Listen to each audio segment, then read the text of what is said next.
Masama po bang magalit? Ano po sa tingin niyo?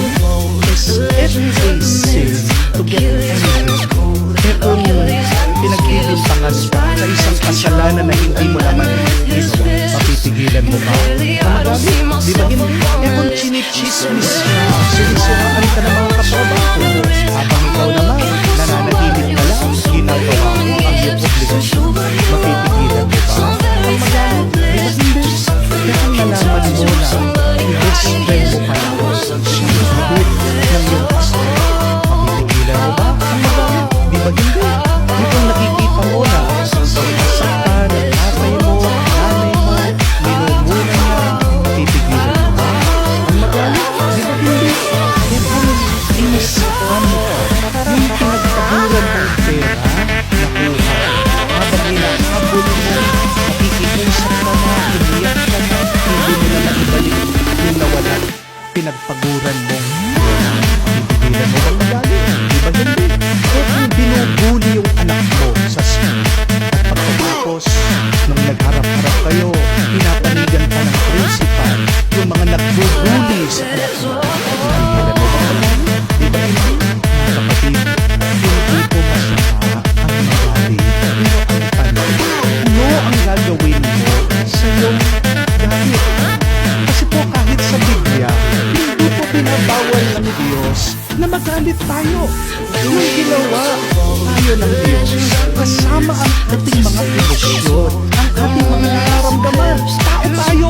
Hindi po tayo makina, hindi po tayo gamit, hindi po tayo robot. Natural lang sa atin ang magalit. Pero, ang tanong, pag nararamdaman mo na lumalabas yung iyong galit, ano ang gagawin mo? Pinapaalala na sa Ephesians chapter 4 verse 26. Sabi po, puro ni San Pablo, if you are angry, let it be without sin. Magalit kayo, pero umiwas kayo sa pagkakasala. Kasi nga po ang ating Panginoong Jesucristo, diba? Basahin niyo man ang mabuting balita, ang Biblia. Marami din pong mga pagkakataon na nagalit siya. Kanino galit ang ating Panginoong Jesucristo? Galit yan, unang-una sa mga hipokrito, sa mga plastic, doon sa mga nagbabalat kayo. Galit din po ang ating Panginoon sa mga matatakaw sa pera. Kung maalala niyo yung kwento ng ating Panginoon, pumasok siya sa templo. Anong nakita niya? Parang palengke. Hindi po ba? Marami daw na mga nagpapalit ng pera, na mga nagninegosyo. Nagwala ang ating Panginoon, pinagpataog niya yung kanilang mga lamesa. Kumuha pa nga siya ng latiko. Yung niya sa mga yakaman magmakaw sa pera. Ngunit din si Jesus sa mga matitigas ang puso, sa mga ayaw magpakawan, sa mga ayaw magbago, sa mga walang awa, sa mga nahihirapan. Ngunit din si Jesus sa mga nagpapabigat sa ibang tao. Anong turo niya? Kaya ayaw niya makapagsaya kasi sabi niya, pinapabigat nila ang buhay nila, niyayaya nila sa pananampalataya, pero ang dami nilang pinapagawa sa kanila doon sa batas na hindi na nakakatulong sa kanila sa paglapit sa Diyos. Nagagalit din si Jesus sa mga mayayabang, mapagmataas at nagmamalinis. Isang ayaw na ayaw ni Jesus kapag nakikita ng mga pariseo, nakala mo nagsisino-sino, ayaw aminin na sila ay mayroong mga pagkakamali. Pinapakita nila sa mga tao na sila ay perfecto. Pero, sabi ni Jesus, walang perfecto, hindi ang Diyos lamang. Hindi masama ang magalit. Kasi kahit ang Diyos, nakakaramdam din ng galit. At kung tayo ay galing sa Diyos, hindi rin malayo habang tayo nabubuhay, makakaranas tayo at makakadama ng galit. Ang masama ay kung anong gagawin mo sa iyo. Kaya yun ang tanong, kailan nagiging masama ang ating galit? Dalawang pagkakataon lang po. Tandaan niyo po ito. Nagiging masama ang iyong galit kapag sa pamamagitan ng iyong galit, ikaw ay nakakagawa ng kasalanan. Nagiging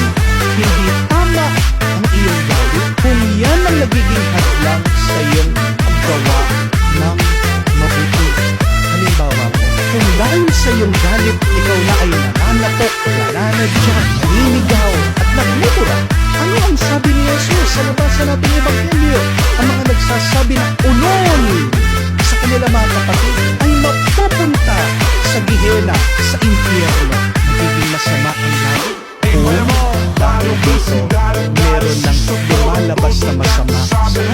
Kung halimbawa, ikaw ay nagmamaneho sa daan, meron kang nakikita, uminit ang ulo mo, hinabol mo siya, binangga mo ang kanyang sasakyan, tinutukan mo pa siya ng baril, tinetretan mo siya, kasalanan niya.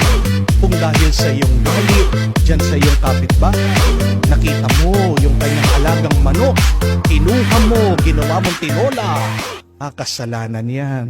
Kung dahil sa iyong galit, sa iyong katrabaho, frame up mo siya, sinisiraan mo siya sa inyong boss, kasalanan na yan.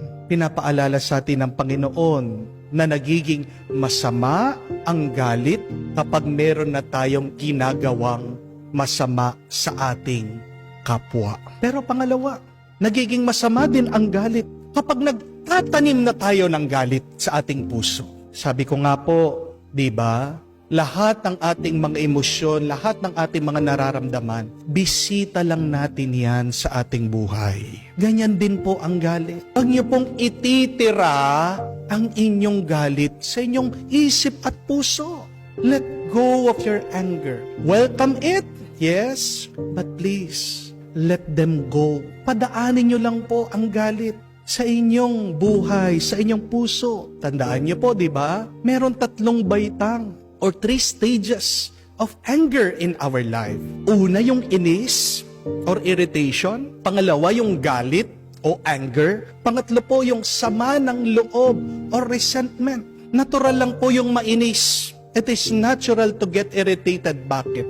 Meron tayong pangangatawan, mayroon kang nararamdaman, meron kang sensation. Natural lang po ang magalit. Yan ay nagmumula sa ating isip, sa ating emosyon. Pero yung pangatlo, hindi na po normal yan. Pag nagtatanim ka ng sakit ng loob, hindi na po tama yan. Kasi po ang galit, alam nyo, 10 seconds lang po dapat maalis na yan. Kasi alam nyo po, ang galit hanggang 10 seconds lang po nananatili sa ating katawan, sa ating isip. Ngayon, pag hinahayaan mo na wag umalis yung iyong galit for more than 10 seconds, that becomes resentment.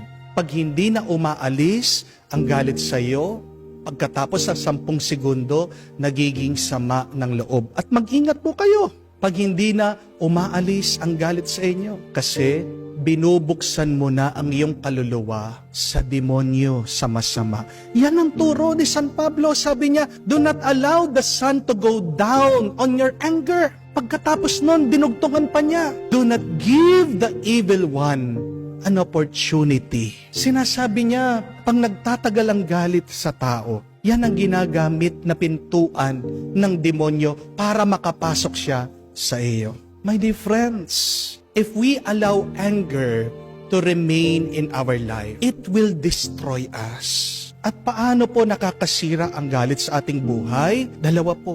Pag hindi na umaalis ang galit sa iyo, your anger will become bitterness. And when anger remains in you, you will have a hard heart. At pag puno ka ng pagkamuhi, pag matigas na ang iyong puso, mahirap nang magmahal. At pag hindi ka na nagmamahal, tandaan niyo po, hindi ka magiging masaya, hindi ka magiging payapa, at mahirap maging mabuti. Meron pong isang lumapit sa akin, nagpapatulong, binubuksan ng kanyang puso. Hindi niya matanggap na nung bata siya, pinagbintangan po siya ng tatay niya na ginastos niya yung pera na iniwan ng kanyang ama pambayad ng kuryente. Pero sa totoo lang po, bakit nawala yung pera? Kasi yung nanay niya nalulung sa sugal, kinuha niya yung pera. Yung nanay niya, pinagbintangan siya, sinisisi yung kanyang anak. Dahil po nawala yung pera, yung tatay niya, pinaniwalaan yung kanyang nanay, inabuso siya, pinagpapalo, sinaktan. At dito po nagumpisa na magtanim ng sakit ng loob itong taong ito. Pero dahil po dito, naawa ko, kinekwento niya, nagkasunod-sunod po yung mga masasamang karanasan sa kanyang buhay. Ayaw niyang umuwi sa kanila dahil nagagalit siya sa kanyang ina, sa kanyang ama. Umalis siya dahil po dito.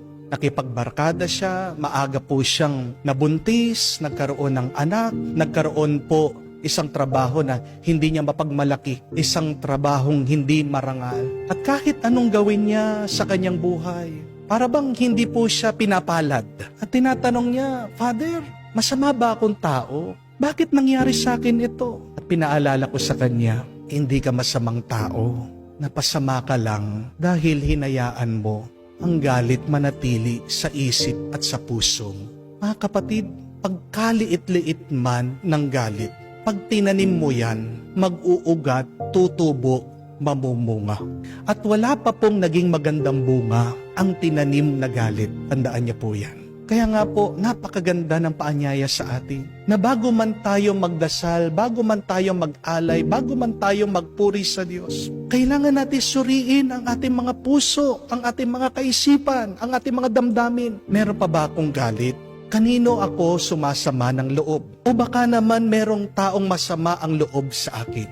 Paano natin maaalis ang galit sa ating buhay? Tatlong bagay po, tandaan nyo, sa pamamagitan ng pagdarasal, pagpapatawad, at pakikipagkasundo. Kung nga araw-araw ang ating katawan, di ba, nagdi-detoxify, nilalabas po lahat ng dumi sa ating katawan. Sa ating ilong, nilalabas mo yung carbon dioxide. Hindi mo kailangan yan. Ang kailangan ng iyong katawan, oxygen. Sa iyong tiyan, nilalabas mo lahat ng dumi. Hindi kailangan ng katawan. Alam ng katawan yan, natural sa atin, ang mag-expel, magpaalis ng hindi nakakatulong sa kanya. Pero, ang tanong, tayo, ine-expel ba natin, inaalis ba natin sa ating isip, sa ating puso, sa ating damdamin? Yung hindi tama, yung hindi mabuti, yung hindi na nakakatulong sa atin, lalong-lalo na ang galit. My dear friends, as our body detoxify, try to detoxify your mind, your heart, your spirit, your soul. Paano? Una, magdasal, magpatulong sa Diyos. Pangalawa, magpatawad. Pagpapatawad, hindi naman ibig sabihin na kakalimutan mo na yung masama na ginawa sa iyo. Pag nagpapatawad ka, ang kinakalimutan mo lang yung masamang nararamdaman mo. Pag nagpapatawad ka, hindi naman ibig sabihin, sinasabi mo na tama yung nakasakit sa iyo. Hindi. Nagpapatawad ka kasi gusto mong maging payapa ka sa iyong buhay. Pero pangatlo, mawawala lang ang galit sa ating buhay kung magkakaayos tayo. Mga kapatid, napakahalaga na ang buhay natin ay payapa. Kasi pag hindi ka payapa, magkakamali kang pipili at magdidesisyon sa iyong buhay. Tandaan niyo po, pag nagkamali ka sa pagpili, kaninong buhay ang sinisira mo? Ang buhay mo at ang buhay din ng ibang tao. Pag nagkakamali ka ng pinipili, sino ang sinasaktan mo? Ang buhay mo at ang buhay ng ibang tao.